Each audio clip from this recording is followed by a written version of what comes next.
Kia player of the series was Supa. Congratulations. I think that's a good introduction. Again, I think. Yeah, but this one, I'm not that proud. Oh? I think it was a really tough series in general. So I just feel so relieved that we are going MSI. I don't think about my performance, about anything.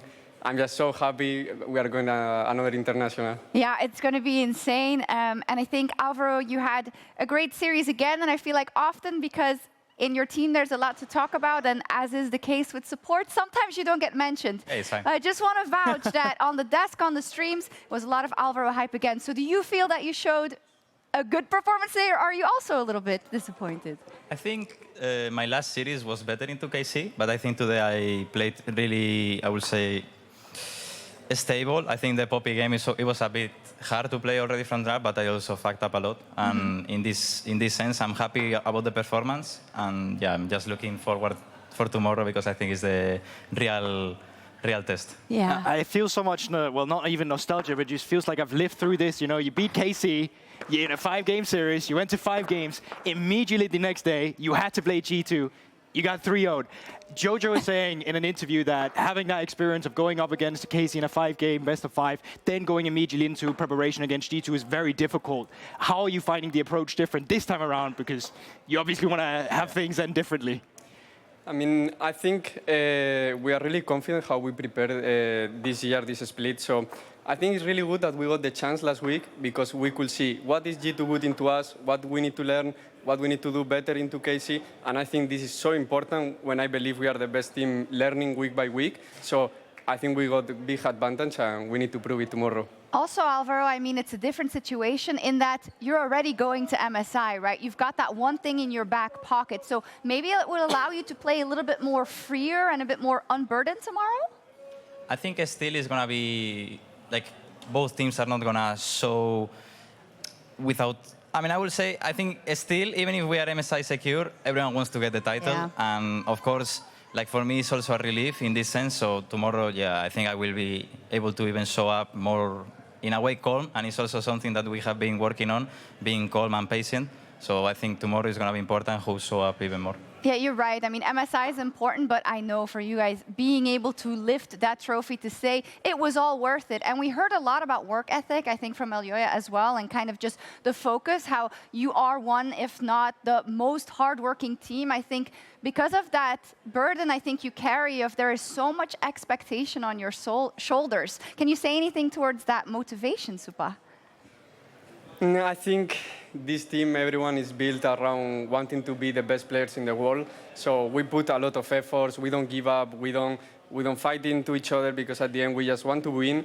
We got a lot through bad moments. We lose a lot. We are 1 year and a half almost, and we really want the title. We love it. We want to kiss it already, no? So tomorrow we are going to prove that we are not throwing more opportunities. This is our time. We need to do it now, and we need to prove that we are here to win. What else are you looking to prove against the G2 bot lane specifically? Because going up against KC, at least from Winter, it felt like both of you, you're almost living in the shadow of what that bot lane had accomplished. This time around, though, you beat them out. You're going into the finals. You're talking about proving yourself. What are you looking to prove against the G2 bot lane, both of you, really?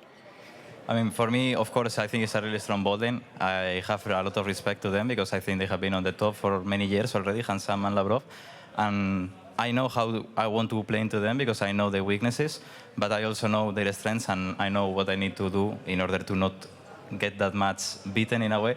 And yeah, I mean, just going tomorrow, we're going to prepare even, I will prepare it now at night, but I have been preparing already how to face into G2 these days, so it doesn't happen like the other time. But today we had the eyes on KC, we're still in the present, now it's G2, and the ball lane is different, enemy team is different, they play different as well. So I think whoever is able to adapt better is going to take the win. Okay, when it comes to your play then, I feel like when we watch Movistar KOI, we see you guys are incredibly clutch. And to win a Game 5 versus a KC back-to-back, you have to be clutch. And I think the same thing will go versus G2, but you got to be in a position where you can even do that, right? And I think that's a bit tricky. How much work do you think you've done specifically in terms of not being overzealous in those key moments? Because Jojo had a clip in the last game where he said, if we don't jump in now, if we don't mess it up, we win. And I feel like that's something you struggled with in the past, Supa. So do you feel like more confident that, okay, once you have an advantage, we're not going to throw a Baron, we're not going to throw a Dragon, we're just going to finish the game? I mean, this series was so important for me, so I go through a really bad moments mentally, but this is normal, this happened to everyone. Yeah. I just keep reminding to myself, don't worry, just look minimap, you know how to play, you don't need to even think about it. When the Drake will be there, you know where to be without even thinking, so just look the minimap, be chill, don't lose to yourself, and at the end I knew it that if I don't lose to myself, they are not winning into us, so just don't lose. Yeah, I think also we are the team that has practiced the most games, and also we prepared both physically and mentally, also like in the gym, how we want to deal with the tiredness. Yeah. Going to the game 5, and I mean it also gives me confidence when I hear enemy voice comms. They're saying that the game 5 is a flip. That means that they're not confident in game 5, and we know that we are the best team in game 5. So why not take it? Yeah. Did you remember the quote? There we go. The Karpas from last week. You know, when Targamas was like, look at how happy they are, you know, they know they can't beat us. You remembered it in that moment? Of course. Yeah. We know that you're professionals on the Rift, of course, but we know how much goes into this, and we know, I'm sure you were looking at Twitter after the last one, and at the stream, and at the forums, like, how does it feel like to be, as GB already said, like, for a while you were kind of in the shadow there, you as the bot lane, but Supa, the fact that you've proven now, not once, but twice, that you are better than Kalist? I mean, I think Alvaro and me doesn't look that strong from outside because we are not insane 2v2, but this doesn't matter. I think we have the level to be the best even in Europe, but we are the best team fighting, moving around the map, and carrying game as a bot lane. So this is the most important thing. And I think in this league, people in bot lane focus too much on 2v2. Yeah, on the laning phase specifically? Exactly. Do you think that goes in general a little bit for everything? Because I mean, I think in Europe, we put too much attention to things that are not that important. And the most important thing is set up in well, play fights, play macro. Yeah, you agree? Yeah, I mean, I think, of course, as Supa said, I think people focus too much sometimes on stats and they don't see how the game is played. And there is sometimes that you are not able to see the consequence or how those stats or how can those stats impact. Yeah. Because there is some cases that you're going to have a bad matchup, and if you are not losing by a lot, like you're losing little, it makes a bigger difference on how good you are as a player than being behind on a strong matchup that you're supposed to win. So I think it's hard to measure. It's true. I mean, we saw it in some of the Mirin kind of games, right? Like, it was rough. How was he doing in comms, Mirin? Because he always looks happy, but he wasn't having a good time in those lanes. I wanted to play the Nico. Yeah? At the end, we said, OK, you go Nico, I take Nautilus. And I mean, in the end, I thought he was going to go AP. He started going AD because he... It's everything we said. Yeah. And we were like going to change the jungler as well, and then we flex it and send it to top, so it was a bit of a messy, but at the end we take the W's. It looked genius, actually, in the back. I mean, the matchup was hard on top into Nidalee, but later he was useful in the... He was, yeah. You say that you can't say everything from stats, and I agree with you. I think one of the things you can't read from stats is X Factor, and I feel like, because you mentioned the Nico, you can vouch for me, but whenever I see an MKOI draft and a Nico gets locked in, I'm like, ooh, yeah, Alvaro's going to go in. He's going to go in. And do you feel like you're comfortable in this draft, right? In draftless, what am I saying? Fearless. How comfortable do you feel in terms of, oh, yes, that type of a champion is something I really like, but I can also play the Ali. How comfortable do you feel in terms of being flexible and always being able to deliver what your team needs, even in a game 5, maybe against G2 tomorrow? I mean, for me, I think because in ADC there is not that many champions played. In support, I'm the kind of person that likes to see what champions can be flexed, what champions I can add to my champion pool, and I think I have plenty of them. Today there was an angle that I could have picked something or flex another thing, but we didn't have to show it.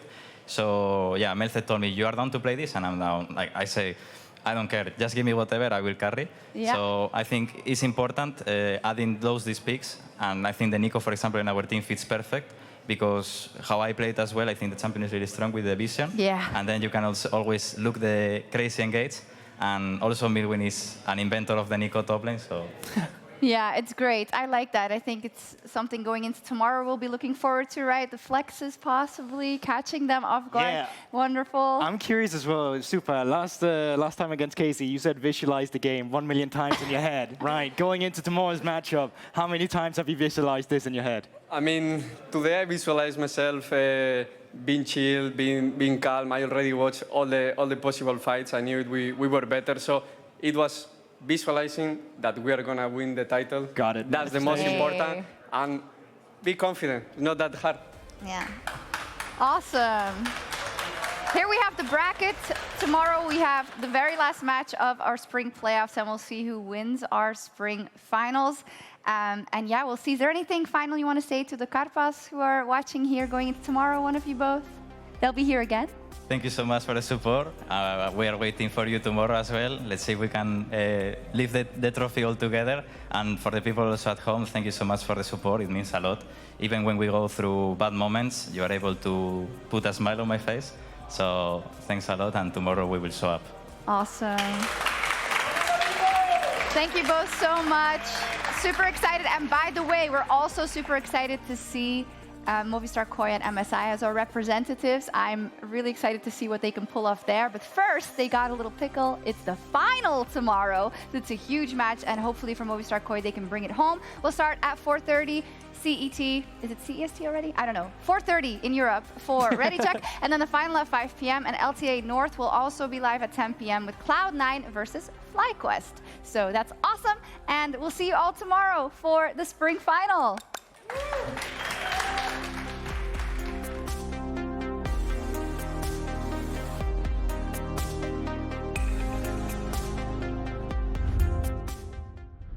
Guys, we will lose game 1, but it's okay. It just drought gap. Happens. You know it already? Yeah. I've seen the future. Yike has no escape. What a punish and what a charm again. This is what you don't give Jojo. This sexy little box works. Callista's down. He's caught out. This is giving me deja vu, but Parkman recovers the fight, puts him up against the wall, and Carter slices right through. Something to enable it, but here we go. Oh, Dredgeline with Ignite. Calist, second skin to a kill. So wants the range pop blossom flash and matched. Dagobah surely to follow Riders. Unleash Carter has nowhere to go. I see it as well. I'm going anyways, I'm going no flash corner, no flash corner. I started pushing for the other two. Look super. By his teammate, Elyoy did a fantastic job as Tarkmas got involved. Alvaro, he does it again! His engage is out of this world! Get his flash. I kill. I'm going. I can flash as well. Oops. Can we try end? No. I can flash, yes. No flash, guys. I one-shot him if someone Okay. I can do it, guys. I'm gonna ult. We can do it. Yeah, guys. Big. It's for the win, guys. Fight. Don't make it, by the way. I see three. I can take a go. Is this f***ing I aim as well. I kill him. Nice. One more game, okay? I'm telling you, we'll win early game. They are so f***ing bad. No sigo. Oh, me. Look at me. No flash. No flash. Okay, enter. Black power. Guys, we are going to f***ing MSI. We're going to my country. We're going to